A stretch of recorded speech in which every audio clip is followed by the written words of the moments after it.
there's a threat. I'm about to slam into this. You need all your wits about you. It's getting you prepared to deal with whatever that threat is. So when somebody lies, and if they lie about something they care about, the body does the same thing. Clinton, George Bush Sr., George Bush Jr., President Barack Obama. Biden, I was around a lot, but I was never technically assigned to protect him, but because he was with President Barack Obama, I was always around him. They don't think to engage you. People come in, they try to do what's called countermeasures. They'll go online, they'll read to try to, manipulate or trick the polygraph. It de-escalates on its own when the body feels the threat is gone. That is how polygraph works. I almost erred to have somebody be inconclusive rather than fail them because I wanted to make sure, I guess, if you failed my polygraph, you deserve to fail it.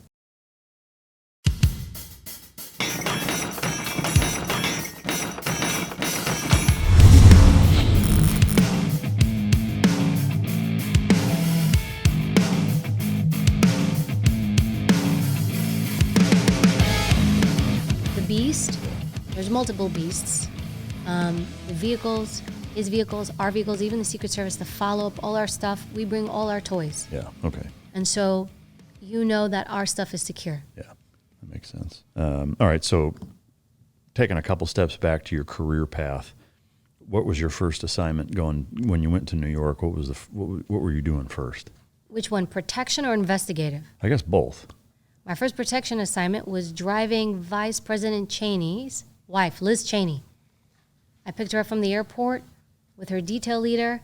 I'm holding the limo, and I remember I don't want to say I was nervous, but it was my first assignment, and I was trying to figure out, this is how green I was. How many feet should my car be from the car in front? Because because it's New York, everybody's cutting everybody off. And they're like, well, drive close, but if somebody cuts you off, but don't let them, but if they do, don't make a scene, because we don't want them to know it's us. So it was picking her up. So driving her was my first assignment. And she was very gracious. She comes in, she's like, so I hear it's your first, I'm your first assignment. You're like, oh, great. She's like, welcome. She was very nice. I said, So it was pretty cool because she's on the phone in the back talking to the vice president. And it was my first real exposure then. And I was very humbled. Yeah. So that was my first assignment. And then for protection, my first assignment for investigation, my first case, check fraud. So it was when, people don't know this, but when you get your tax refund check, right? It comes from the Treasury Department. You get your tax refund check, Mike, for $5,000. Hopefully it's more. Well, let's say you get a tax refund. I don't get anything. I'm sorry to hear that. No, I'm from New York City. I don't get anything either. It's 100% the other way around and not in my favor. But so that would be nice. Let's say you get a tax refund check, $5,000. You get it. You're supposed to cash it. But let's say you don't get it, or it never shows up, or it disappears, or somebody else cashes it, or you cash it and you lie and you say, I didn't get it. When somebody files a report and says, I didn't get my tax refund check, because that money belongs to the Department of Treasury, and because U.S. Secret Service was founded under the Department of Treasury, they investigate any fraud with that. So when somebody would say, I didn't get my tax refund check, a U.S. Secret Service would show up on their doorstep saying, hi, you said you didn't get your tax refund check. I'm Special Agent so-and-so. I'm here to investigate that. People would be like, wait, what? Yeah. What are you doing here? I did get it. Now that I think about it, how many times is that the response?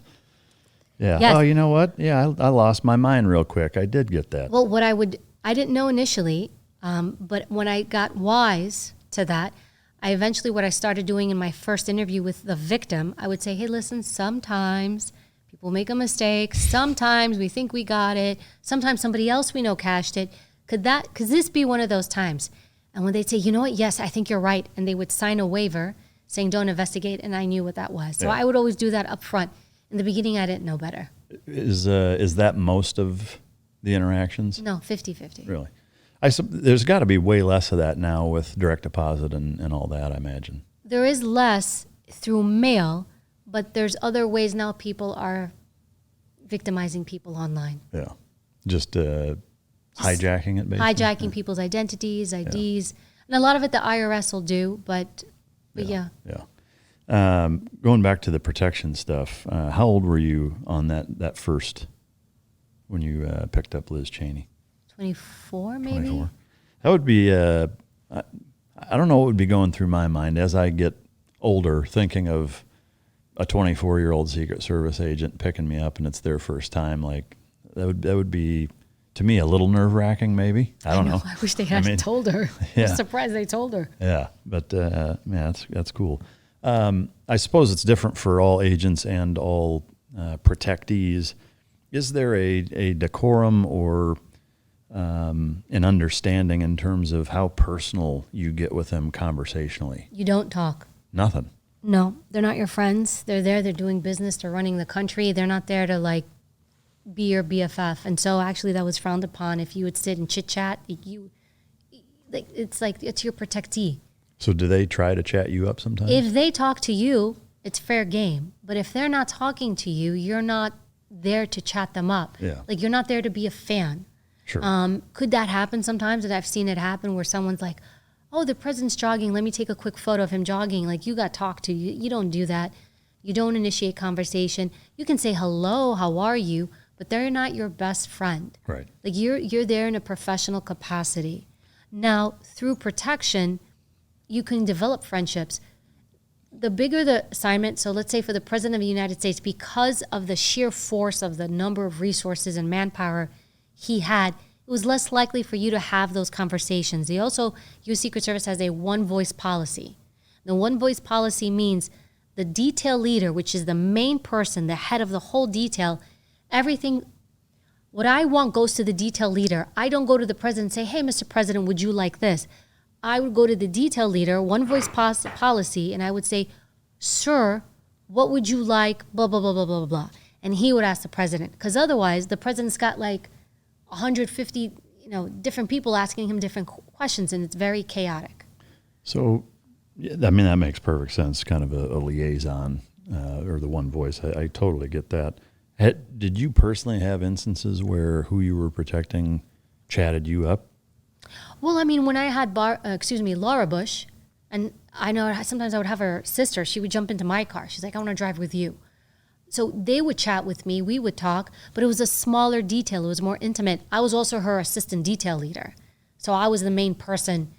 So everything was going through me at the time. I had a team. But they do. Sometimes they do. I'm trying to think who would. Some would, but the formers would. The former presidents, like if you go fishing, like, who was it?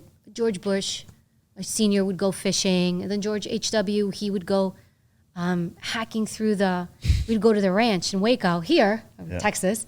I spent a lot of time in Texas going to Waco.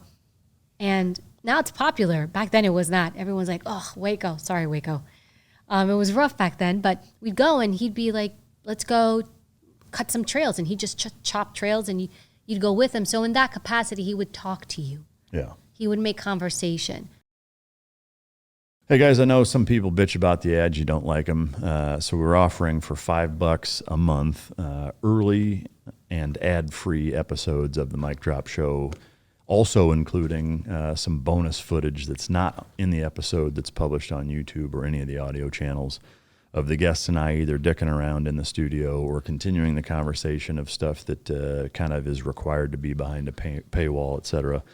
So go on Patreon for Mic Drop, $5 a month, early episodes, ad-free, and bonus footage. What are the two key components for canine success? That's effective training and proper nutrition. Fueled by Team Dog brings those two components to your family and best friend. The perfect nutritional balance that results in a higher mental acuity, energy, overall vitality, and even an improved appearance. Every product you will find in my company's store was born from the battlefield and not from the boardroom. Let my life's work help you become your dog's hero. Was it ever like uncomfortable with anybody where they would either ask you something or say something that you're just like, Jesus, why are we talking about this? No, no. No. You have to know, like, regardless of where you stand in politics, anywhere, to be on the U.S. side, are you asking me U.S. protectees? If you're asking me U.S. protectees, no issues. Well, I guess any. I mean, it sounds like foreign there were. I remember there was one Foreign, yes. Like there were times where you would have moments and you'd be like, you're in charge of another country. There was one country, I won't say which one again, I'm being respectful to my former agency. We had a massive blackout in 2003, post 9/11 in New York. All the lights went out. And as soon as the lights went out, I actually didn't know it. I was at the Intrepid waiting to receive the protectee. I was what you call a site agent. The protectee was coming to see the USS Intrepid to get a tour. And when you're the site agent, you're the agent involved, responsible for protecting all the sites that person's going to. So I was leapfrogging from site to site. So I'm at the Intrepid waiting, my phone rings, and it's our protective intelligence section saying, hey, power's out in New York City. We don't know what it is. It could be terrorist related. And they had no power. And I was like, what can you help me with? They're like, we'll try to figure it out. And so power completely went out. I find the protectee, I find the lead agent. The only thing working was our phones. And at that point, we thought it was terrorism. We don't know. So my goal was I need to get this guy off of the island of Manhattan before the sun sets. That was the goal. I didn't want the sun to set. The last time we had a blackout in New York City, looting, riots, all this stuff. So my goal is I need to either helo this guy out, boat this guy out. So I went to one of our safe houses, which was a police department that I knew well. So I go to the police department. I tell them who I'm at. I'm like, I need to bring somebody here. They're like, sure, come on in. Meanwhile, they're trying to deal with the havoc of the power outage. And while I'm there, like it was down to bare bones where I was phone calling different agencies. I need a helicopter. I need a boat. I need this. So I'm panicking. Not panicking, but I'm like, I got to get this guy off this island before something happens. And he was like, when can we go to the Nike store? When can we go to the Nike store? Yeah. I will never forget that. And his protection detail, because I was site, we had different positions, is like, this guy wants to go to Nike. And I was like, he's not going to Nike. He's going on a boat to New Jersey, wherever I can helo him out. Yeah. And I think at one point, I don't know if I spoke to him, but somebody did. It might have been me, and maybe he overheard me. I said, maybe it was me. I'm like, sir, you're not going to Nike. There is no Nike store. There is a power outage in the island of Manhattan, and I'm trying to keep you alive. You can go to Nike another time. There's Nikes in New Jersey. Go there. And so I actually was able to get a boat from Park Service. They helped me out. The guys that get people back and forth between New York and the Statue of Liberty. Mm. They gave me a boat. Port Authority? No, it's not Port Authority. It was National Park Service. Oh, okay. Found this really nice man. I'm like, sir, I need a boat. He's like, well, I got a boat for you. Because everything was tied up for security reasons. Because everyone's thinking terrorism. Nobody's caring about this head of state, which he knew was from a very small country. But my job was to keep him safe. So I found this boat. I throw the guy on it. And I'm like, just get him to New Jersey. And I called him New Jersey special agents. I'm like, he's coming to you. The guy wants a Nike store. Good luck. Yeah. Yeah, that would be tough. I can only assume, too, and maybe this is an incorrect assumption, but are there instances where there's like inappropriate people that you're protecting that cross that line? Sure. Yeah. Can you share any of it? No. You can, but you won't. No. Usually, again, it was foreign heads of state. Yeah. Or the entourage around that foreign head of state. Yeah. There were times sometimes. I remember once, I think I can share this. I don't think there's anything wrong with this.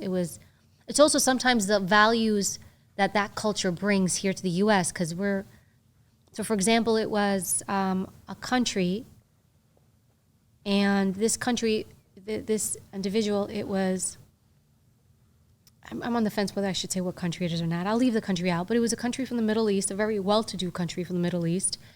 And the head of that country was coming with one of his wives. He had 3 wives. He was coming, I believe, with the 3rd wife. And when the assignments came out, I was assigned to drive him. And when they found out his people, they were like, no, she can't drive him. And there were, U.S. Secret Service said, why can't she drive him? Because she's a woman. A woman cannot drive, our person. And the U.S. Secret Service, to their credit, man, they're like, well, you're in the United States of America. We have female special agents, and she's going to drive him. And then they came up with this whole list of rules. You can't look at him. You can't look in the rearview mirror. You can't make eye contact, all this stuff for me. And then finally I went to the bosses. I said, listen, man, I can't protect this. I can't drive this guy if I can't look in the rearview mirror. And thank you. I appreciate you doing that. I don't need it. Yeah. I know who I am. Yeah. So it's not worth the hassle. I was like, give me the wife. I'll just drive her. So I just drove her. Yeah. But kudos to my supervisors who are all men. And they fought. They're like, nope, nope, nope, nope, nope. Yeah. And I was the one who said, it's okay. Yeah. I mean, I'm surprised at that point. They're just like, look, if you want to be protected, she's driving you. If not, then you're not getting protected. Or can they not really take that? You can. They can waive protection. Yeah. But again, it's always liaison. The problem is you don't want to cause problems. Then here's the thing, how we behave, it's all diplomatic. So if we're abrasive with them, then they're going to be abrasive with the president. Our behavior is going to impact how they make foreign policy. Everything's a ripple effect. Yeah. So although you want to be and you want to say certain things, we understood that the choices and decisions we made and where we acquiesced impacted the political agenda. So we didn't want to do anything where the president would be told, your person did this and this. Now the president's like, man, I'm just trying to negotiate this foreign policy with this person. I'm trying to get them to sign this. And because you guys can't compromise on these other things, it's causing a problem. It was so much bigger than the simplicity of you're in the United States. Yeah. It's not just that interaction. Everything just had this ripple effect. Yeah. In the instances, whether it's especially probably former president, like let's say the Waco example, Bush says, hey, we're going to go load up on a 4-wheeler and, whatever. Is it just one agent or are there a couple? No, you would take, there's always a team that goes around him, the shift. They call it the shift. Okay. And the numbers vary. I can't give the numbers away. Yeah. No, you can watch videos, you'll see who's around him. But always, you can't just be, one person can't protect. Right. If I get taken out, then what? Yeah. Then what? Yeah. In any of the details that you performed over your career, were there any super hairy, really close calls? No. Really? Like nothing went sideways where you had to respond? Things always go sideways. I mean, where you had to respond. Murphy's Law, always. Yeah. But nothing where it was the layers of security that we would put into place, the level of planning, I want to say even 90% of protection is what you do in advance. The agency is so good at creating these layers of security, the perimeter, the just all of it, that the shift, it was designed so that when the shift, which is the physical element protecting the president, you're supposed to cruise through. Yeah. By the time it gets to, or if something went wrong there, it would have had to go wrong 5 times prior to that. Yes. Yeah. Because think of it like as circles. So if you made through one circle, one layer of my security, you have to go through the next, and then the next, and then the next. Yeah. So by the time you got to the shift, we knew it was coming. It usually got stopped. And we always had a plan A, a plan B, a plan C. And the way it was designed to know that I could never say 100% I could keep the president alive. Nobody can. But, I mean, we're very good at it because it would be narcissistic to say that. Like, that's arrogant to say. You don't know what's going to come. But the layers of protection you create, even the sky, no fly zones. What's underneath me? New York City, subways. I'll shut the subways down. Yeah. I don't want subways passing underneath wherever the president is in whatever vicinity he is. These are things we would do. So we went to such a degree to secure him. Like, it's very strong, I guess is what I want to say. So that way, those close calls, I mean, if you're talking life or death, my close call was probably 9/11. It had nothing to do with protection. Yeah. Probably my other close calls would be when I was doing arrests. I think when I was doing arrests or search warrants, those were probably the most vulnerable I would be. Protection was the safest I ever felt. Wow. It stands to reason and makes sense, though, in how you describe the kind of circle mentality. It does make me wonder if my memory or history recollection serves me correct. Reagan was the last president to have a legit attempt and be shot. Is that a case study in the academy of here's what went wrong and here's why it happened and here's how we're not going to have it happen again? Yes. So the academy always does case studies. In fact, they do case studies also, and I'll tell you about Reagan in a second, but they do case studies on other people getting assassinated. So we would study assassination attempts on other people all over the world. Yeah. So other prime ministers, other presidents, Sri Lanka, like all these different places. So assassinations happen. They're quite common, actually. I always wanted to do an assassination series. I thought it would be great because it's not just Reagan. It's a legit thing that happened. So with Reagan, what goes back to Reagan and what we learned, which is what I brought up to you earlier, is arrival departures. Our protectees are the most vulnerable at an arrival and a departure. And what they learned in that scenario is Reagan was coming out and it was uncovered. So you could see him moving from the building to the motorcade. And so that gave that person a clear line of shot. He took it and he shot the president. So today, when you look at movements, all our movements of the president going in and out of something are covered. I think maybe like the airport's not covered. You'll see him when he waves.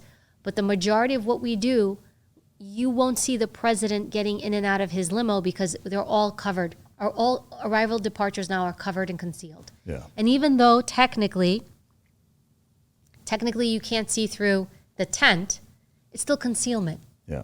Or, excuse me, technically a tent is not cover, right? Because it's not hard, it can't stop a bullet, but it's still concealment. And so that's something we've learned to use very well. A lot of people kind of throw away the idea of concealment. Everybody thinks just cover. No, concealment's great. There's something that happens psychologically to people if they don't see you, they don't think to engage you. Yeah. So even when, I tell people when they ask me about active shooters or schools or different things, I tell them just hide behind a curtain, hide behind a poster. If they can't see you, it's way better than just being exposed. Don't just look for cover. Yeah, no, it makes good sense.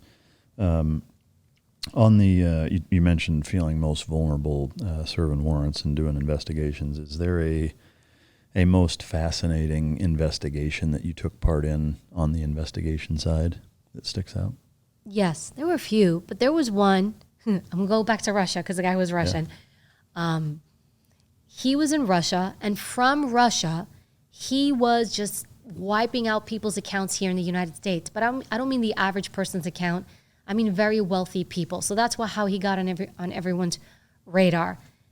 He was stealing an obscene amount of money from people's accounts. And the U.S. goes to Russia and says, the U.S. figures out who it is. They say, this is the person that's doing this. They're going into all these accounts, taking all this money. Would you, Russia, extradite this person to us so we can prosecute? Russia, of course, says no. I don't blame them because it's not like we would do the same thing. So now the U.S. is trying to figure out, how do we do this? How do we get this guy? So all these agencies are involved in this case, everybody. It's not my case, actually. I won't forget, it was a Friday. I'm getting ready to leave the office. I'm thinking actually I have the weekend off. And I hear my boss go, hey, Poumpouras, because my last name, come here. What are you doing tomorrow? So I asked my boss, I said, why don't you tell me what I'm doing tomorrow? Because it sounds like you're about to tell me. He said, I need you to help out with the case. There's a Russian we're trying to lure into the U.S., but we need your help. And NYPD was involved too. They said, we need you to be an undercover with an NYPD lieutenant. I think it was a lieutenant or a detective. I can't remember. No, he was a detective, excuse me, but he was high up. You're going to go to the DR, to a resort. You're going to pretend undercover to be the detective's trophy wife, girlfriend. And we're luring the Russian to the DR to entice him, and we work with the Federal Reserve here, to come to the U.S. to commit more crime. There's more money. And that's your job. I was like, so what do I got to do? They're like, just go to the resort, make the NYPD guy look legit. I was like, so I hang out pina coladas and by the pool? He's like, yeah. I'm like, oh, I got this. So we go to the DR. I get on the plane and go to the DR. I think it was that night. And I packed my bikinis because that's what the job entailed. Yeah.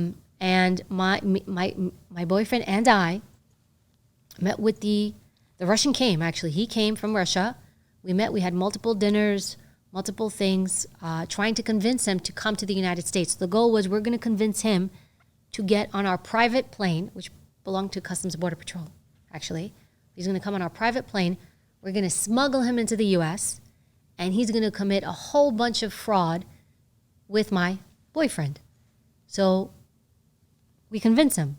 So I remember it was actually down to the wire.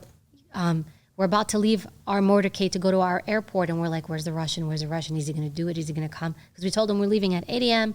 this day. Show up if you want to do it. And sure as shit, he shows up like 5 minutes to like right before we're going to leave. He gets in the car, and I remember he's got his backpack, and he's holding this thing, and I'm thinking, what's in the backpack? We get on our private plane. We go through security. We have food. We have to do the whole thing. And we get on the plane. Border Patrol's flying. Customs Border Patrol is flying on our private plane. We fly. We refuel in Miami. Miami agents all around. We get back in the air, and we land in Long Island on some like remote strip. Our limos are there. I think I don't drink alcohol, but Jack Daniels, Blue Label, am I saying this correctly? They put all that in there. And then the goal was to bring him back to the Eastern District of New York, which is Brooklyn and Queens, to prosecute him and arrest him, where we could take him down. Because he was a pretty big arrest. It was an extremely big case. U.S. doesn't go through these lengths to get somebody unless they're doing something pretty bad. So we go by the Brooklyn Bridge. They actually clear out the Brooklyn Bridge of tourists, and it's all agents, U.S. attorneys, everybody. I show up, and the takedown was going to be me taking a photo of my boyfriend with the Russian wearing their Russian hats. So we're by the Brooklyn Bridge. The water's behind them. I take the photo. I get ready. That's the sign like it's safe to do it, because there was also safety concerns. He had his backpack. We didn't know initially we didn't know guns, weapons. It was just, we didn't know who was with him. Like, so there was the safety stuff. So as soon as I felt like it was okay, I do the photo. Everybody comes in. We're all in handcuffs. And of course, I might have been a little bit dramatic. Like, oh, police brutality. You're hurting me. Might have had a little bit of fun with that one. But that was an amazing case because of the effort and the way it was just this beautiful orchestra. NYPD, U.S. Secret Service, and the intelligence community, and Customs Border Patrol. We all came in and worked in harmony and did this. And it was not an easy thing to do. No, there's a million questions I have. It's such a fascinating story. One, did you ever find out what was in the backpack? Was it just normal stuff? No, there was one of the things that bothered me with that one, and it was slipped. Nobody searched his backpack before we got on our private plane. They missed it. I couldn't do it. We thought because it was in the DR there would be a security checkpoint there, as there are here, and there wasn't. They didn't have one. And so he got on that plane with that backpack. About lost my mind. Yeah. That whole flight, I was just like, and I'm trying not to stare at it, but I'm thinking, if this guy's got a gun on him, I'm dead. Yeah. So that part was nerve-wracking. In the end, there were no weapons. Yeah. But that sucked. It's dicey, yeah. Can you say ballpark of the amount that he stole? I don't remember. Yeah. That's the honest truth. Yeah. I know it was just a lot. Like, we're not talking millions. We're talking a lot. Yeah. And he was cleaning out, I guess, like very wealthy people. So his scam was a lot. I mean, it made the newspapers, it made everything. Do you know how he was doing it? I mean, was he convincing people to do stuff or just hacking? He was hacking. Okay. He was doing it. He wasn't convincing anybody anything. Okay. He was doing it through this very sophisticated system. He was going into banks, I believe, and doing it. And that's why it got escalated, because he wasn't going after you. He was also doing it through the banks. Yeah. And so even the banks were like, we need help. Yeah. But if you guys are anything like me, trouble sleeping can be something that, affects how well the next day is and how productive you are. If you are having trouble sleeping, I've been working with this company called Dream. And if poor sleep is negatively impacting your life, I encourage you to check them out. It's Beam's Dream Powder. It's a science-backed hot cocoa for sleep.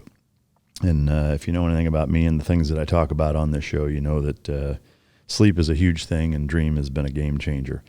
One of the biggest components to the sleep regimen and the morning routine that I have is incorporating this Beam Dream Powder, which this hot cocoa is phenomenal. Today, the listeners get a special discount on Beam's Dream Powder. It's a science-backed hot cocoa for sleep with no added sugar. Better sleep has never tasted better. It's one of my favorite things to wind the day down with. They've got chocolate, peanut butter, cinnamon, cocoa. There's 15 calories, no sugar. It's high quality efficacy and formulated to ease your body into rest, support all 4 stages of the sleep cycle, and help you fall asleep faster and stay asleep longer. A lot of other sleep aids have next day grogginess dream. It's got an all natural blend of reishi, magnesium, L-theanine, apigen, and melatonin to help you fall asleep, stay asleep, and wake up refreshed. It's easy to add to the nighttime routine. Just mix the powder into hot water or milk, froth it, and enjoy before you go to bed. If you want to try Beam's best-selling Dream Powder, get up to 40% off for a limited time when you go to shopbeam.com/micdrop and use the code micdrop at checkout. That's Beam, BEAM.com/micdrop, and use the code micdrop for up to 40% off. The lengths with which they went to in terms of sending you down as somebody's wife, fake, all that, were you seeing anybody at the time? I don't remember. I don't think so. But my boyfriend, if it helps any, was like, I don't know how old I was. I was in my 30s, and my boyfriend was in his late 50s, 60s. Oh, okay. So he was a very senior detective. Yeah. So I was supposed to make him legitimate. Yeah. Appear legitimate. Yeah. I mean, the reason I asked, like, if that would be a tough thing to do if you're seeing somebody, I wasn't married at the time. Yeah. But there was also, we were able to do it to make it appear, Yeah. I'm like, honey, go get me a pina colada. Honey, can I have your credit card? I want to buy something. Oh, yeah. I mean, I had fun. Yeah. But I mean, in that scenario, like me, just, imagination running wild of, like, I've probably seen too many movies, but thinking of, like, this Russian guy, who's probably used to partying and whatever, like, where do you kind of draw that line and is that something that you discussed, or you had your own kind of personal constitution of, like, hey, if this guy, like, what if he wants to start getting crazy? Like, I actually did quite a bit of undercover, which is not normal for U.S. Secret Service because I didn't look like an agent. Yeah. I don't look like a typical agent, so they were able to utilize me in other ways. With the Russian, there was no issues. He was actually super keyed up, very professional, actually. His mind was money, and I think he was married and had a family in Russia. But it was greed. He just wanted money. Yeah. So there was, and I also, there's always intel done in advance, so when you're doing undercover work. There was one time I did undercover where, I was a bit more vulnerable. This guy was, I want to say it was Albanian mafia in New York, and he was selling legitimate passports and birth certificates to terrorists and anybody else who was willing to buy them. He didn't care who it was. He was just selling them. So he got on our radar because he was selling them to terrorists. Again, not my case, but U.S. Secret Service, NYPD, all the district attorneys, everyone got together, and they wanted me to go in to pretend to be a sex traffic worker. A lot of the strip clubs, what they do is they'll bring women over, they trick them, hey, come to America, be a model. They come to America, they take their documentation, and they tell them, you're going to work off your time here in the U.S. You're going to work off the travel, your debt to us. When you work the debt off, we'll give you back your documents. And so they when never do. Very rarely, maybe. But part of that is when they take your documents, you can't even get a cell phone. You can't do anything. So these women that come, they're like vulnerable. So what they wanted me to do is to pretend to be one of them, which I did. And I need to buy documents so I can get a cell phone, so I went in, I started buying passports and birth certificates from this guy. And there were some close calls where, he's looking at me as I'm a striptease person. And in those scenarios where you might be dealing with people, and this is mafia, organized crime, where he's like, hey, get in my car and this and that. And, I'm hearing the agents like screaming in my ear. Actually, I didn't even have an earpiece. Like, I had nothing on me, no ballistic, no gun, like, because we really wanted to get this guy. And I'm like, I had to make sure that wherever I was standing, I didn't get grabbed. I was somewhere where the agents couldn't see me. And I remember trying to get me in his car. Get in the car, it's in the car. I'm like, no, I'm not. I'm afraid. I did my my accents. So those were difficult. Those were sometimes dangerous, where you just like, this guy could just grab me and I'm gone. Are there protocols or discussions had, whether it's like, say, the Russian guy, like let's say he brings, or this guy, Coke, and he's like, we're all doing Coke, or there's no deal, or like, prove to me that you're not a cop and get naked, or I mean, whatever, like things like that, where it's shit you for sure wouldn't want to do, but you're in a situation where either it's your safety or the case is on the line. Are there, I mean, there's got to be instances like that happen. Is there kind of this I'm not doing, I don't care if it blows the whole thing? How do you navigate that? I got to be honest, I never had that happen. I think, I don't know if like our criminals are just like super squared away criminals that just... They're too responsible. They're greed. It's a lot of criminals, it's a business. We also weren't dealing with street criminals, which is different. You're dealing with like the highest level dudes. Not that I'm trying to put them in some type of hierarchy, but you're dealing with sophisticated business people, and they're running businesses. My Albanian guy, he's running a business. The Russian guy, he's running a business. So I think a more street level type of cop, that type of undercover is going to be put in those scenarios more likely. I never was. I have to tell you, I probably would have said no, because I'm not going to be high. I want to have my wits about me. But then again, if somebody's got a gun to your head, what do? I've seen those movies. I've never experienced it. I do think it's because of the type of cases we investigated. Yeah. And same thing like the sex trafficking thing. Like if the guy was like, well, I want to try you out to see if you're going to be a fit. Like you're like, no, I'm not doing it. And he's like, well, you're not a sex trafficker then. I mean, would that not then essentially blow the whole thing? Like I know that didn't happen, but had... I made sure to talk to him in public spaces. I also had there were a lot of agents on that one around the perimeter and vans and watching. So, I mean, the guys had me and, we briefed a lot. Yeah. They wanted to make sure I was safe. I think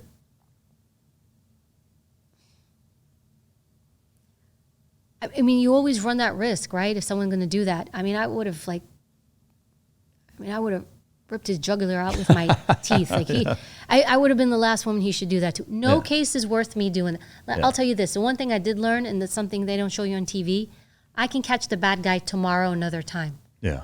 So if it's coming up to my safety, I can walk away. No case, a part of maybe another 9/11, no case is worth me putting myself at risk. I can always come back. I can always find another way to get that bad guy. Yeah. That's a great point. And it's something I agree. Like on TV, it seems definite, or it's like a finite time frame where it's like, no, it's shit or get off the pot. It's now or never, or, whatever. Fascinating stuff. Is there another investigation case that's kind of similarly like a scene out of a movie? I can't remember another one now. Those are the two that popped into my head. I'm sure there's more. Yeah. I'm sure there's more. Okay, so I know we're bouncing around a little bit, but with there being two arms that are so vastly different, it's hard not to kind of go back and forth as we go through your career. Going back to the protection stuff, so you do Liz Cheney first. Can you walk us through the rest of just the protection side? How it works? When you do protection, so you start, that was limo driver, which is like the teeny tiny, beginner assignment. And then there are other assignments you'll elevate to, actually, U.S. Secret Service does a great thing of like they bump us around so we do everything. You're not one thing, you're doing all things. They really try to make you learn everything so you know the whole system. So you do site advances, which means I secure sites and locations. You become a lead. A lead means I'm in charge of the whole thing. I oversee all the elements. There's TS. TS is I run all the motorcade routes. So for example, when I would have TS for a specific country, then I would run every single route.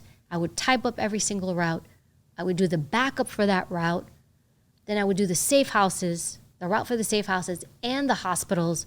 I mean, it was a lot. And there's no using Google or any of that stuff. You're not allowed. Like it all has to be up in your head. You memorize these routes. So you would run these routes till they were just memorized in your head. So protection is just, then there's protective intelligence. The threats coming in.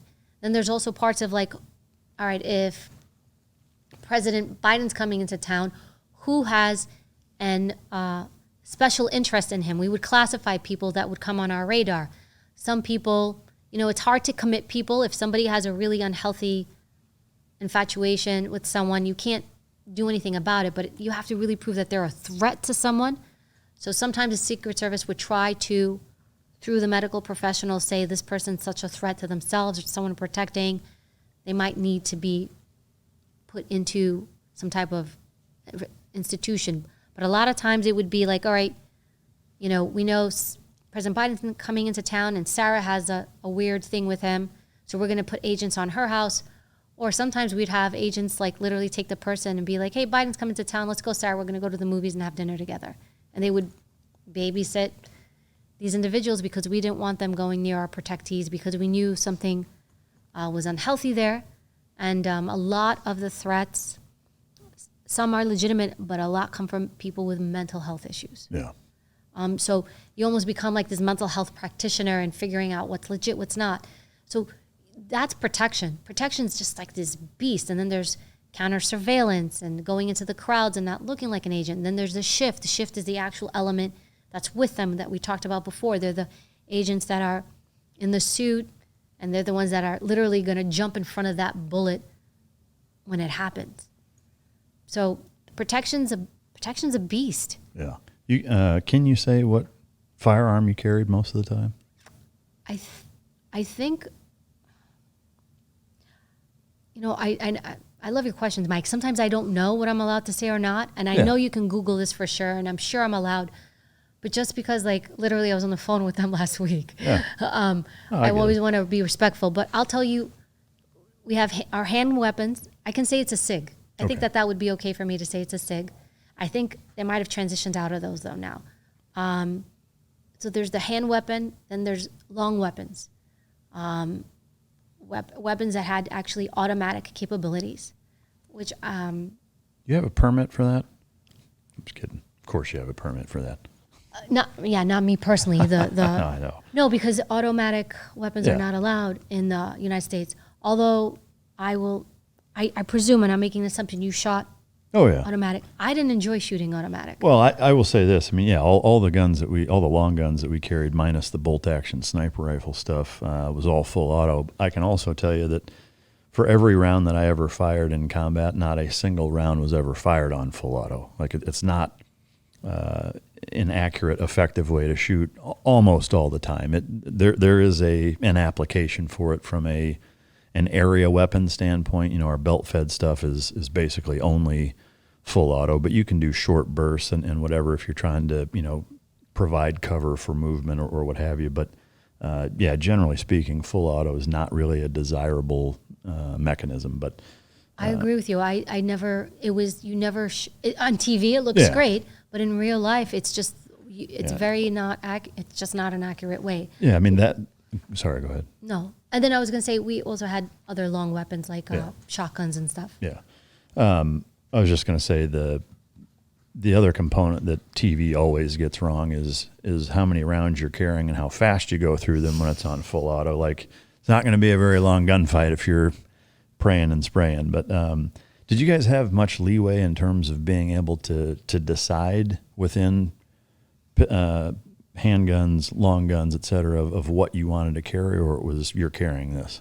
It depended on the assignment. Okay. There were they designed what we would carry for what. If it was for an arrest warrant, then there would be some leeway. Which ones do you want to take with you? But for protection, there were systems put into place. When we're doing this, we have these weapons because we're going to be in proximity of this. We're going to be in the motorcade. You were trained to transition. You always had your handgun on you, always. That never went anywhere. But you were trained for attack scenarios, how to transition from weapon to weapon, depending on where the attack was coming from, how it was coming from. Were you in the motorcade? Were you, are you moving? Are you in a building? So they trained us very well so that it wasn't a personal choice. Also, my colleagues should know what I'm doing. Right. We're working as a team. So we're moving, the machine's moving in the same way. We know when we have what weapons for what. I guess I'm curious. If it were me, I would love some autonomy, especially with a pistol. I don't want to carry the SIG, I want to carry this instead. Oh, no, there was none of that. None of that. Yeah. Your duty weapon, everybody carried the same duty weapon. Yeah. I thought they picked a very good duty weapon, honestly. Some people had backup weapons. Yeah. And I think with the backup weapon, they gave you more leeway to choose. But your duty carry-on weapon, everybody had the same one. Assuming the same is true for ammunition, all platform-wise, this is what you're using. Everything. Especially because it's so specific to where you're at. Yes. Yeah, makes sense. First family stuff, hypothetical here, so maybe you never ran into it, but I'm curious if there was ever a discussion as to the what if. Let's say you're rolling with, we'll just say a president's son, and he's doing cocaine. Like, let's say they're doing something illegal. Is it looked the other way? Does it depend on what that is? How much discretion do you guys have to play with? So that's a tough one, and I will give you the blanket answer. Whenever you're dealing with a scenario like that, if you're dealing with a scenario like that, the protocol for you is to protect the person from outside harm. So if my duty is, in that moment, is protection, that's what I'm supposed to do. I'm not supposed to interfere. I'm not. Now, if you see that, you can go to your higher ups and say, this is going on, how am I supposed to handle this? And then that's for the higher ups to figure out what to do. And you can, in that immediate situation, be like, call up and be like, hey, I need a boss or hire up. This is what we got. What would you like me to do? But the idea behind it is we're not supposed to intervene. Here's why you're not supposed to intervene. They're supposed to live their lives as if you are not there. So we're not supposed to intervene. We're not the morality police. I guess that's because then you become the morality police. Yeah. That's the problem. I'm here to do protection. I'm not here to be your moral compass.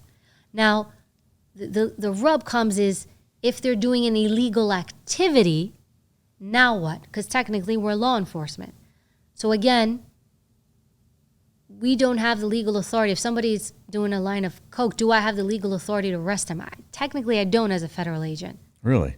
I don't think I did. Huh. I know I couldn't arrest anybody for pot or marijuana because there were times where I'd be like, man, but I knew I couldn't do it. My boss would be like, what are you doing? You're not. We don't have jurisdiction over that. Yeah. So I don't think I had the authority to do that. Now, could you report them? So yes, those are all legitimate things. They're very tricky. Yeah. I can imagine it's hot water or that's a dicey road. The problem is if you start interfering, then the issue becomes then your protectees won't want you around. Yeah.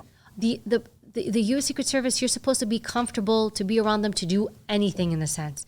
So if we start policing them, then they're going to start doing things secretly or behind our back, which is worse because now we can't protect you. So now my protectee who's doing whatever that he shouldn't be doing, he's going to hide from me to do that thing or sneak out, and now I can't protect him, which is really what I'm supposed to be doing. Yeah. Assuming the same scenario as you mentioned before, let's say, again, kind of the first family thing, they want to go somewhere where you're like, this is not a good idea. You can say that to them, and if they say, no, this is where I'm going, you just have to deal with it basically, or call your boss and they call their dad. I would just go up the chain of command. It's very rarely for us to say no. I gotcha. I mean, I went to Coachella with Laura, and it was just like, I don't know how many, like hundreds of thousands of people, but I felt safe. I had a team. We blended in. We dressed like we were in Coachella. Yeah, nobody knew. That's wild. I had my club outfit. I'm like, oh, let's go. Who's playing, Please tell me you have a picture of your team dressed like that. No, I don't. I mean, but that was important because a lot of times the what do they call it? The neat casual look is polo shirts and khaki pants. Yeah. And you can't do that in certain scenarios. The Fed civilian uniform. Yes, and I'd look at the guys. I'm like, dude, I could. She can pick you out. Yeah. Dress like nobody knows. Yeah. But you can't say no, and those scenarios come up, and sometimes you say no, and sometimes you get trumped by somebody higher than you. But I would voice, I'm like, I don't agree with this. I'll take her or I'll take him. I don't agree with it, and I'm just telling you, I cannot guarantee their utmost safety. Could you share one of those instances? Nah. No. I thank you for asking. I gotta tell you, I've done a lot of interviews. Your Secret Service questions are awesome. really good. You're very good. Well, good. I appreciate it. That's a hell of a compliment coming from a polygraph expert, which we're going to get into. You're very thorough. You're very thorough. One last hypothetical, and then we'll move into the polygraph stuff because I know we are bordering on running out of time with the rest of the stuff I want to cover. In an instant where, kind of dovetailing onto the drug scenario, let's say it's a domestic dispute between family members. Did you ever run into that, or is that something they ever covered? Like, let's say you're protecting the president or whoever, and they're getting into it with a family member or even just somebody else to where it's heated to the point where you feel the need to intervene. Is that something that at that point you would get involved? I will tell you, I've never experienced it. Also, the caliber of people that we're typically protecting, they know better. Yeah. They usually know better. They don't engage like that. It's going to get out. It might not get out through me. People, it's just you're dealing with a different caliber of people. So I'm not saying that these things do not happen. I have never experienced that. Yeah. Is that something you ever thought about, where how would I handle that if it comes to that? I don't know. You know, I never worried about it. Yeah. I guess because we have such a system in place, I'm not by myself. So I just look over to the guy next to me and be like, dude, what do you think? He's like, I don't know. What do you think? So I think because there's safety in numbers, because we're always a team, I think collectively we would have figured it out. Yeah. You know? Yeah. Can you list off all the people that you've, from a Secret Service protection detail, protected? All right, I'm going to leave foreign heads of state out, right? Because that would be like a third of the world's leaders. Yeah. You know what? Foreign heads of state visit the United States a lot, especially in New York, where I started. I will tell you, a lot of them have their kids in college in the United States. A lot of them come to get medical help here. There are heads of state, presidents or prime ministers that won't go to their country's hospital, but will come here to get medical treatment. It's saying a lot. U.S. has a lot of soft power. Mm-hmm. We have a lot of influence. You know, so the foreign heads of state come here for all these things. They have foreign heads of state own property here. Remember, we had one guy, he used to collect rent when he would come. He owned property. We called him that. And then finally, he actually had to be spoken to. Wow. Because it's like, we can't be protecting you while you collect rent. Yeah. So I'm going to leave those folks out because that's where you get a very mixed bag of people. But in the U.S., so U.S. presidents who have actually physically protected Clinton, Mrs. Clinton, George Bush Sr., his wife Laura, George Bush Jr., his wife Laura, both their kids, President Barack Obama, Michelle Obama, both their kids, Secretary of Treasury, Secretary of Homeland Security. There's another one in there I'm missing. I can't remember who it is. Biden, I was around a lot, but I was never technically assigned to protect him, but because he was with President Barack Obama, I was always around him. Those are off the top of my head. Yeah, well, that's quite the list. I'm sure there's more. I'm drawing a blank. I know there's more. Yeah. I know Ford. that... Ford. I had Ford. Oh, really? I had President Ford. I probably already know the answer to this. I'm going to ask anyway. Is there one that stand out as being, we'll just say, the most difficult to deal with? So you know what my answer is going to be. They're all... Yeah, I probably know what it is. They're all... I will say this, and I don't mean this. I genuinely mean this. It was a privilege to be around any president. I grew up... we went through my history. I grew up I was born in Harlem. Yeah. My parents, my mom didn't finish high school. The toilet that we would go to in Greece, I was a hole in the ground. I'm in the White House. I don't care who I was around. It was such a privilege, and I learned something from everybody. Now, everybody's got their own demeanor, their personality, or things maybe that you may like, why do we have to go here tactically? But I was always treated with respect. Yeah. Well, that's one question, and I know you wouldn't. Everybody asks it, just so you feel better. Yeah, no, everybody. I know they do, but I guess maybe another way to ask it, without identifying anybody, were there ever times where anybody treated you worse than others, or were they all pretty respectful of agents, generally speaking? Because you hear some horror stories, and again, it's always fourth hand, a buddy of mine has a buddy of a Secret Service agent, and he said this guy was a real dick to him, or whatever. Is there any? I'm not saying that can't happen. I will say, I never experienced that. Yeah. Okay. But I was always super polished, super professional. You also have to, when you're dealing with people at that level, Mike, there's going to be a level of narcissism or arrogance. You have to be. Like, if you want to be president of the United States, that's not confidence. That's like a whole other level that you have to have. So like a sociopath almost. Yeah, it's not a simple thing to be. Yeah. So when you're at that level, already you're dealing with massive egos, massive. And even just House of Representatives or senators, they're always around us. They're in the White House. I'm so-and-so, I'm going into the Oval Office. Sir, do you have an appointment? I'm so-and-so, I don't need an appointment. You're dealing with these personas day in and day out, multiple times a day. Celebrities who would come to the White House. Oh no, I don't go through magnetometers. Well, you're gonna go through this one. Yeah. So you get used to dealing with these personalities. Hence, a diplomat is someone who can tell you to go to hell and make you look forward to the trip. Oh, that's awesome. I love it. I'm curious, you spent a fair bit of time in the White House.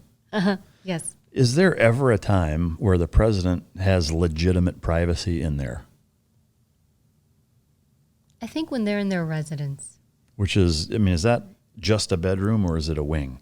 The residence, when I say, is like where they live. They do try to give them a level of privacy. It's hard to be constantly surveilled. So but the White House is so secure so that within the residence, within there, those rooms, that the security perimeter is designed so they can have a little bit of privacy within those rooms. I gotcha. Right? So that way they can try to be a family. Yeah. Especially for children, when the children are young. And I know Mrs. Obama, that was one of her biggest concerns. She wanted the children to feel like children. Yeah. Yes. No, I can imagine that'd be tough. And again, I know it's a little questionable as to how much you can share detail-wise for security purposes, but in the residence, I'm assuming it's all protected, but it's at least once you go in there, there's not agents zone in there with you. I can't say where the agents are placed, but there are spaces where you can be by yourself with your family. I gotcha. Is there ever an instance where the president in the middle of the night gets up and wants to go get a snack, or is it, hey, can you bring me something? Do they ever in boxers and a t-shirt go walk somewhere else in the White House? In the White House. So there's butlers in the White House, and they're the ones who bring, they're servers, they're butlers, and they bring food to the president. There's chefs in there. They do everything for the president. So the president he'll just call the butlers. There's butlers in there. There was one guy, he was there from Johnson, I want to say. Oh, wow. These guys have been there. They know everything. That's who you need to interview. Yeah, that should happen. That's who you need to interview. They had the best Well, if you can hook me up with that, I'd love to get a White House butler on. They know everything. They would even tell me when I work midnight shift. I remember once they're like, oh, yeah, there's ghosts down that way. And I'm like, wait, what? There's ghosts in the White House? And they would tell me the ghost stories, that there's actual ghosts in the White House. They're like, yeah, don't you hear the keys at night? And I'm like, yes. And they're like, oh, that's the ghost stuff. And I can't remember which one it was. Yeah. So do you buy into that? I do. Really? I do. I think I've had enough experiences to understand that something exists. Really? I do. I think if you look at it this way, if you believe that there's a soul and there's a spirit, right? And when we leave the earth, we don't disappear. Our spirit, our soul goes somewhere, does something. Where? We don't just vanish. So with that, I do feel that there's something. And I'll tell you this, if the White House butlers and there's some legitimately, smart people telling me, oh no, there's this stuff. Yeah. There's this stuff. Yeah. So I think they would tell me there was a woman, forgot who she was, and you would see her from one of the windows of the White House looking out. And I forgot who she was. Notice I chose to forget this stuff. Everything else I got a good memory. That's because, Mike, bullets go through ghosts. Yeah. Bullets can't stop ghosts. You don't want to piss off or out the ghost. No. Is there you said you heard keys. Is there any other experience that you had in the White House that lended credibility to ghost-like activity? No, just you would hear voices or stuff like that, or maybe walking or stuff when there's nobody there. Really? Yeah. Does that freak you out? Do you do anything about it? You go over the radio and be like, did you guys hear that? No, because I wanted my job. They're going to come collect me. You crazy fuck. They're going to come collect me. Yeah. Poumpouras, what are you doing up there? Yeah. There were times too, the one of the floors that would go to the state floor at night when you would do your rotations. There was a picture of Kennedy where he's looking down, and There was moments like you'd walk by, you get chills because the house is quiet and it's a museum. Yeah. It's a museum and it's huge. And there's moments where you would have those kind of like, ooh. Yeah. But just powerful gravity moment. Yes. Yeah. A little scary too sometimes where you just kind of, you just feel that. Yeah.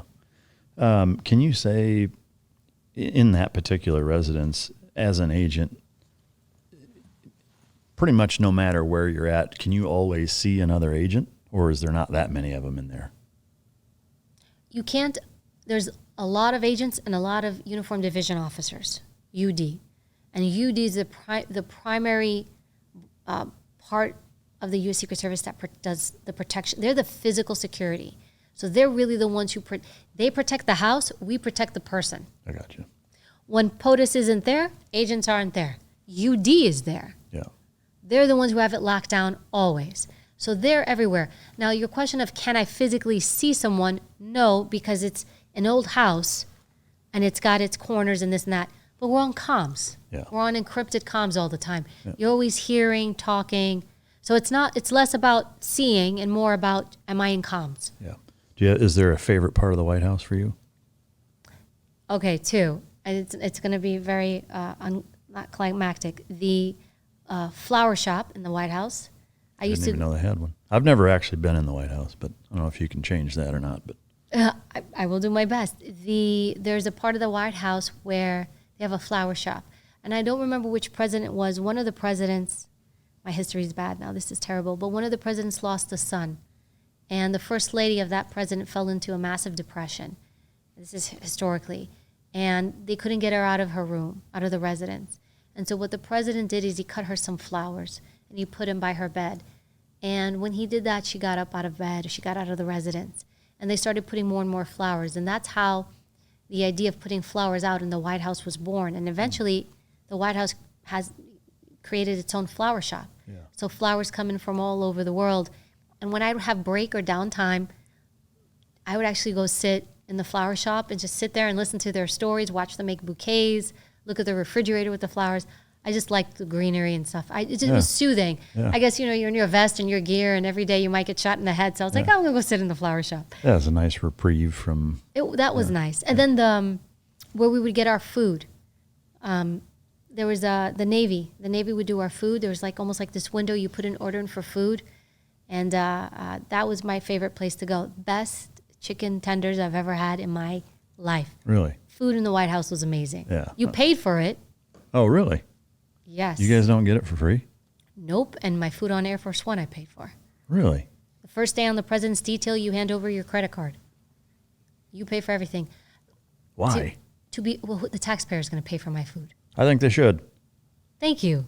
I think they should. That's a nice thing to say. They don't. Yeah. I paid for all my food, all my drinks, everything you pay for. Wow. That is a surprise. Anything you can share about Air Force One? I know most you can't, but... It's not as cool as everybody thinks. It's a nice plane. It's clean, but the design is old. It definitely needs a re-up. Yeah. But it doesn't look... First class looks fancier on the jumbo jets here, but it's nice. Yeah. It's fine. We would watch movies. The press is in the back where they hang out. It's designed to be its own White House, right? Its own secure site. But it's not that fancy. The plane obviously got massive capabilities, and it's cool to be in the plane. But it's like this baby blue from I think the 70s or something. Yeah, it is kind of a hideous color. All right, so last thing, we got to get you Not that it wasn't a privilege to be on it. Every time I got on, it was cool. And it was cool? We would get menus and it would say the White House on it. Yeah. There were little things on the job where I'd have these moments and I'd be like, oh my gosh. And I'd save them and I'd maybe take them home to my mom and dad and be like, here. Yeah. I don't think they ever truly understood what I did for a long time. Really? No. That's fascinating. They didn't know what Secret Service was. They came to the graduation. That's such a trip. They didn't understand. And would you believe I told my parents while I worked in the White House to give them White House tours, which are very difficult to get. Yeah. But because I work there, when you work there, you're physically allowed to do it, but you physically have to do it. Years. Come for a White House tour. Never came. Wow. No, I think it was just a world that they didn't understand. It was so far for them. You know, my dad would pass me messages for the president. You tell the president, you know what he needs to do? And I'm like, okay, Dad, I'll tell him. Yeah, I'll make sure he knows. Was there ever any crazy turbulence on Air Force One? Did you ever run into any like gnarly storms that? I'm sure. I don't remember them. I'm pretty good on planes. I don't. Yeah, I hate flying. The Blackhawks. Even the Blackhawks were good. You know what, though, with the Blackhawks, I would get sick on the Blackhawks. The fumes. Really? Yeah.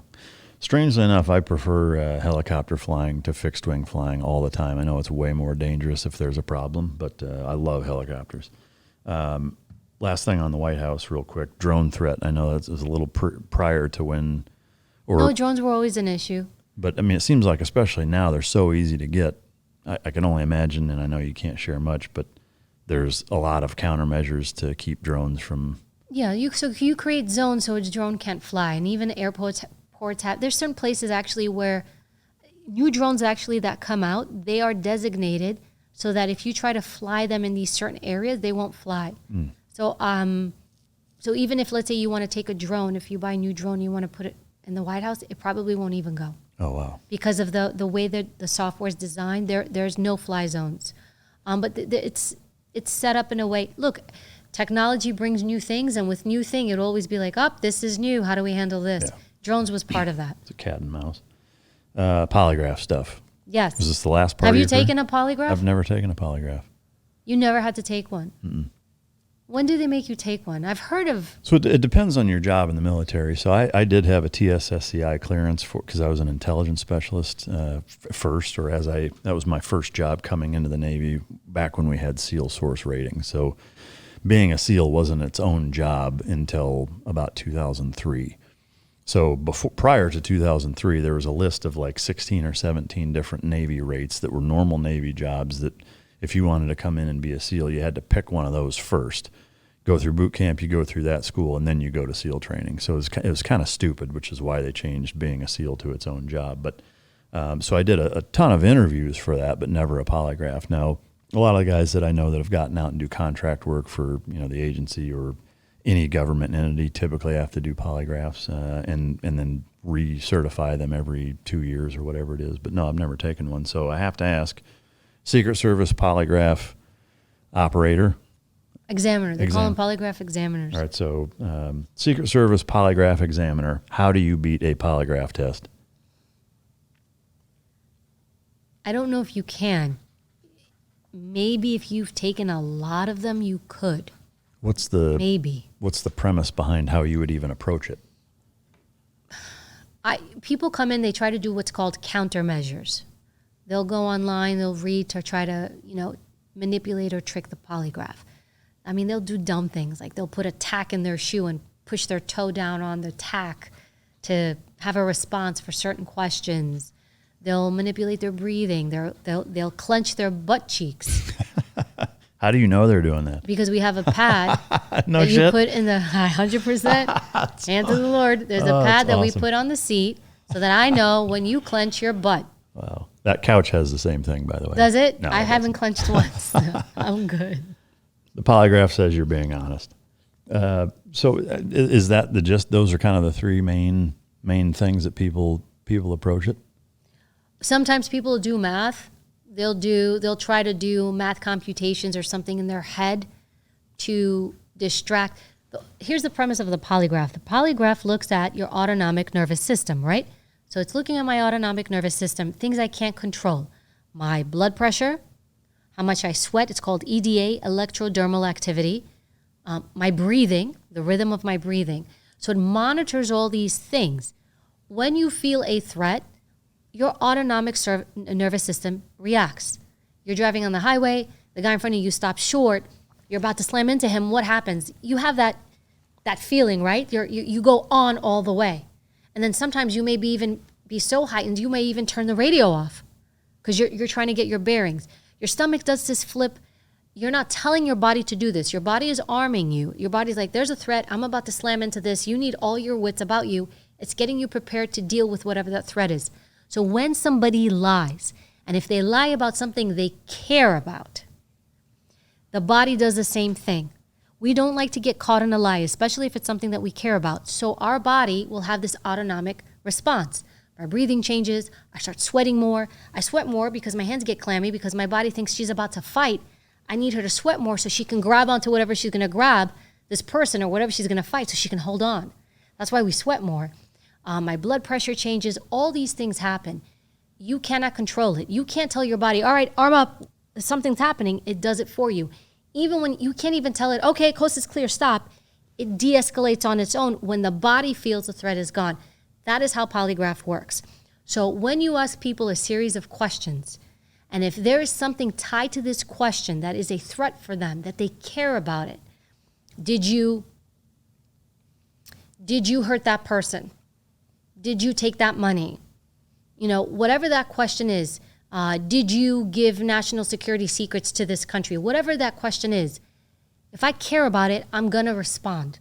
And so that's the premise of how the polygraph works. It measures things that you typically cannot control. So some people try to do countermeasures.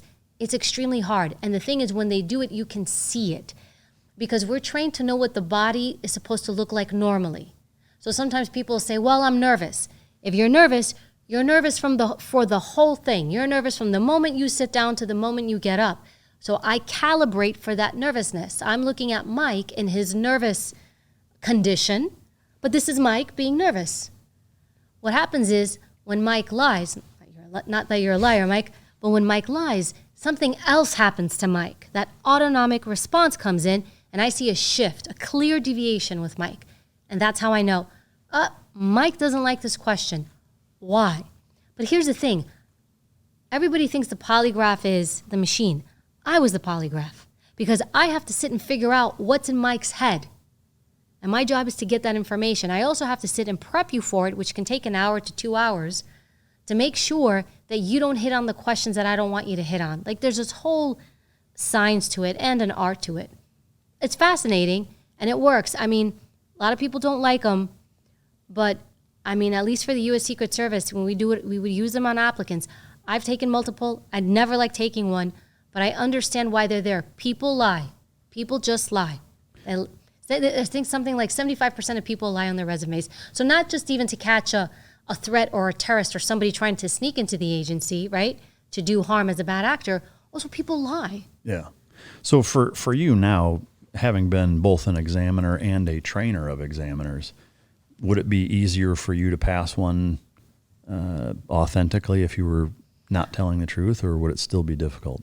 It still would be difficult because it depends on what you ask me, because I'm still a human being, you know? Yeah. There are, like, so if I had to take, let's say I went back to the Secret Service to go work, and they're like, all right, come on back, you got to take another polygraph. They would have to give me a special type of polygraph because I know so much. Right. So there's certain ones that you give to people who have the knowledge that I have, because I can't pass a regular one now. I won't be able to because I know it so well. I'm not gonna get the score they need me to get because I know it. Yeah, that makes sense. Is there a percentage that you can apply to the efficacy of them, or is it all over the place? Like how well do they work? Yeah, I mean, to say this guy's lying or no, he's not. I mean, is it a pass-fail, basically? You either pass or you don't pass? It's a pass-fail. But there were times, too, they also taught us to read people.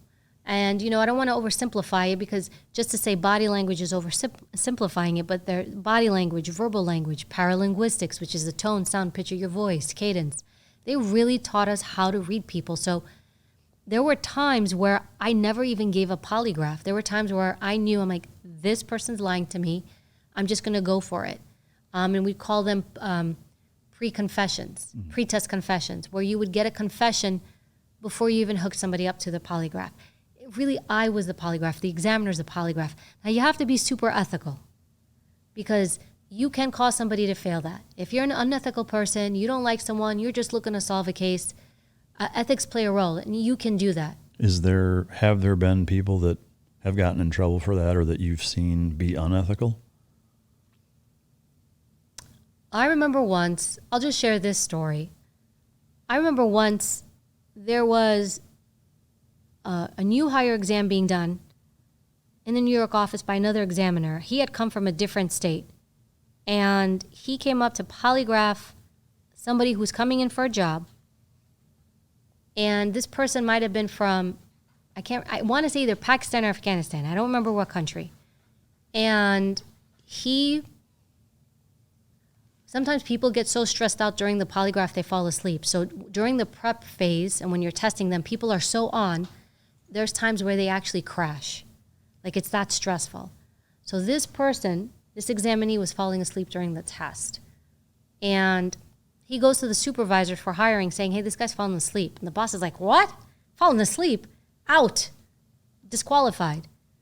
And so the guy was also inconclusive, meaning he didn't pass, he didn't fail, he needed to come back. So I went to this examiner who was new, and I said, hey, this guy needs to come back. I'll take him.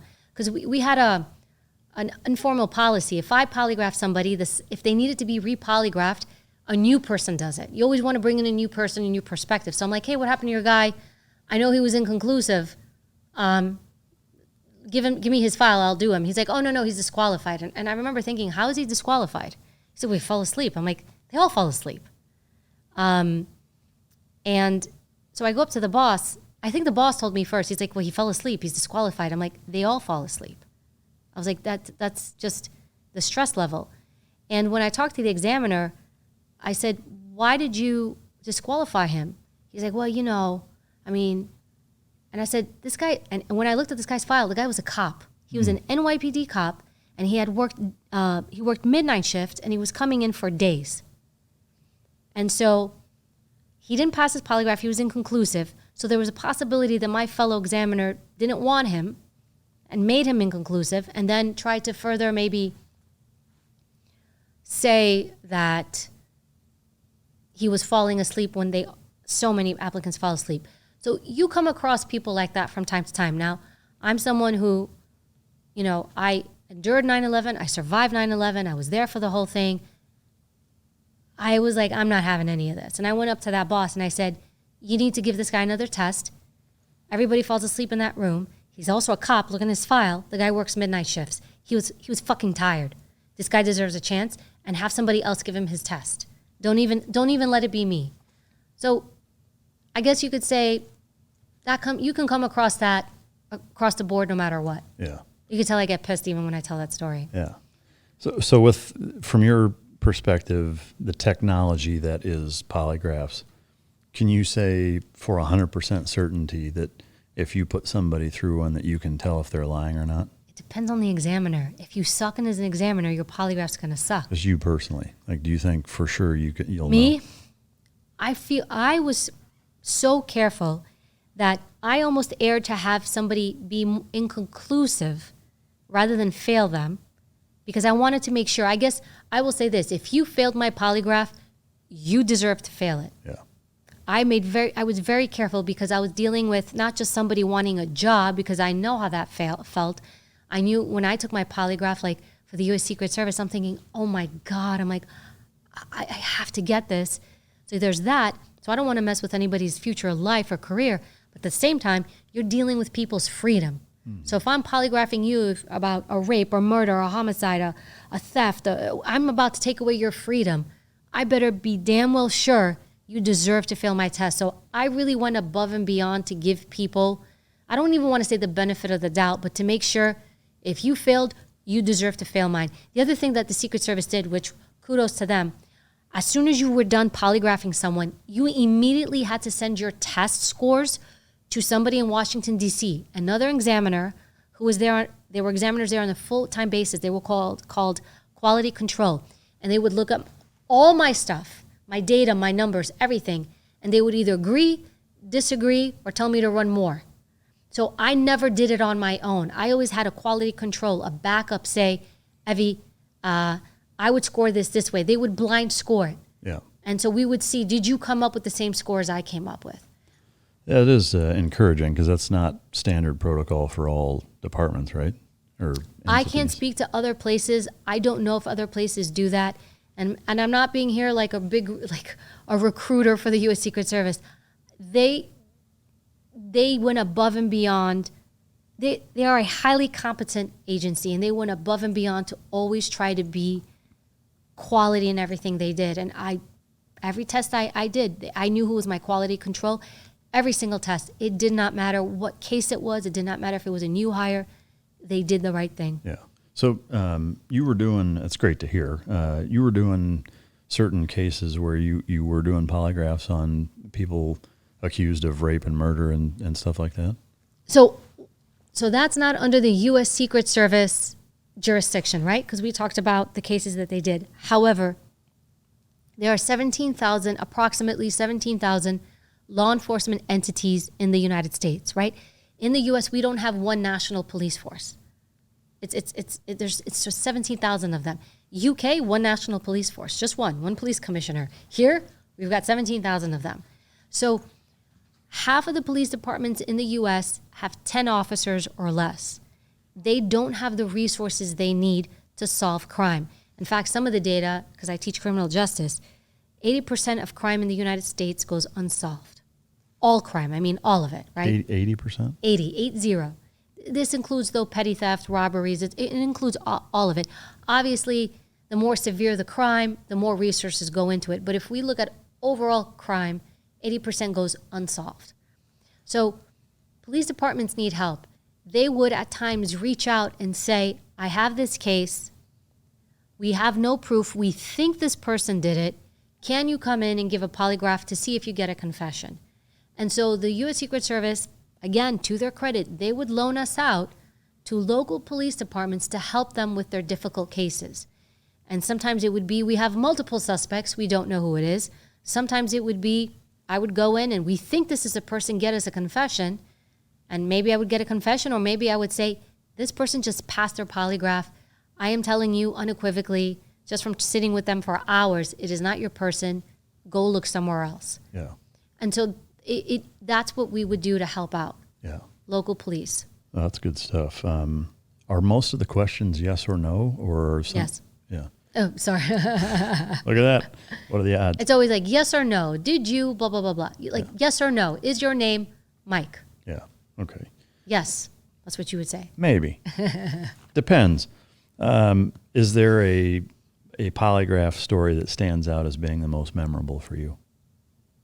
I had a lot. Probably the crime ones. There was one, and I actually wrote about it in my book somewhat. It was a mom. It was a baby. I had a lot of child abuse cases, unfortunately, a lot. And a lot of child abuse and sexual abuse. And so this case was a baby. I think the baby was 6 months old, if I remember correctly. And, you know, when a baby's, you know, in its infant stages, you take it to the doctor, and the doctor, you know, checks the skull, the brain, the size of the head to make sure it's growing appropriately. This doctor was taken this baby was taken to the doctor by the mom. Doctor says, baby's head is not growing right.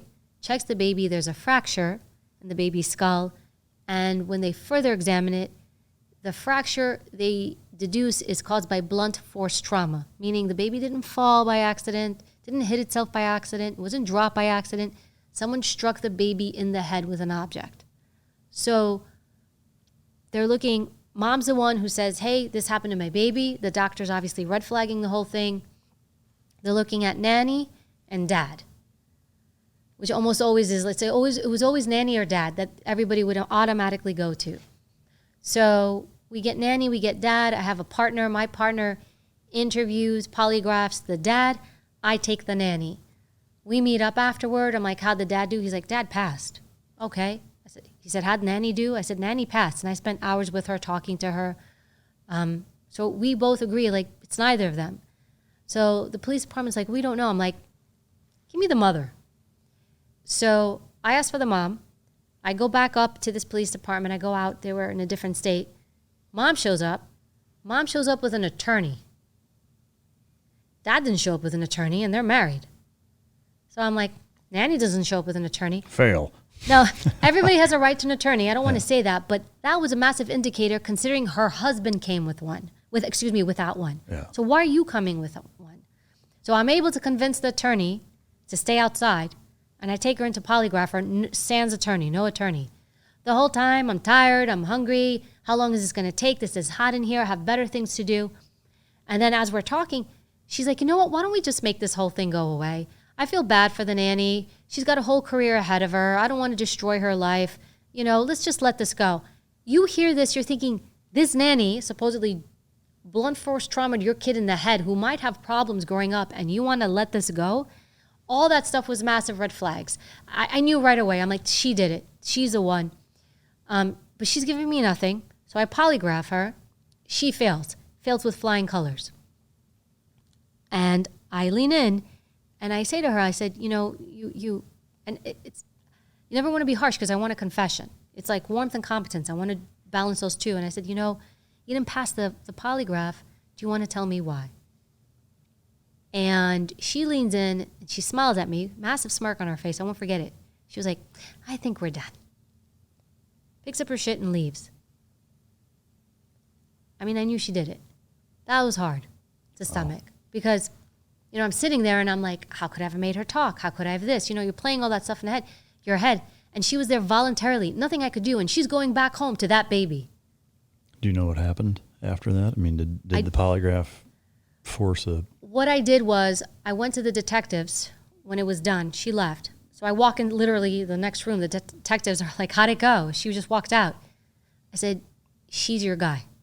Start digging. Because they were focused on nanny and dad the whole time, and that's where they put their efforts. I didn't follow it through. I remember I drove back home. It was a state I could drive home. And the whole time I'm sick to, you know, you're sick to your stomach. But I disconnected. Every polygraph I did, when I was done, I was done. Because Mike, you can't live like that. Because for that story, there's another, I don't know how many.